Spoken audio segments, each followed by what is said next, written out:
Shalom. తిమోతికి రాసిన 2వ పత్రిక 4వ అధ్యాయము 18వ వచనము.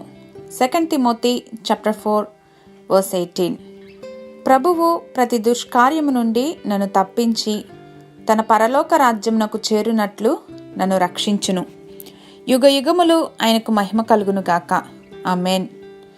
The Lord will rescue me from every evil attack and will bring me safely to his heavenly kingdom. To him be glory forever and ever.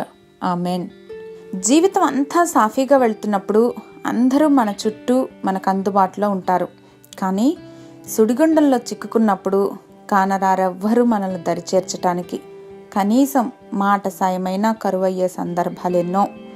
But our loving heavenly father is reminding us that I'm with you when you are alone అని.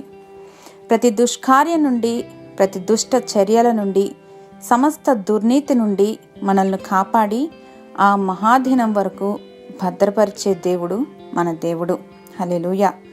చాలామంది మన బాధను చూసి పంచుకోవాలని ఉన్నా కూడా ఎలా స్పందించాలో తెలియక ఆగిపోతుంటారు. కాబట్టి ఇక్కడే ఇతరుల యొక్క నిజస్థితి మనకు తెలుస్తుంది. The true meaning for the relationship అనేది స్పష్టంగా అర్థమవుతుంది. అప్పుడు మనల్ని బట్టి ఎవరు అత్యంత ఆసక్తిని ఎల్లప్పుడూ కనపరుస్తారో ఆ పరమ తండ్రి వైపు కన్నులెత్తి వేడుకోవటం మొదలు పెడతాం. కాబట్టి అన్నీ మన మంచికేనని ఎరిగి ప్రతి సమయమందు దేవుణ్ణి స్తుతిద్దాం.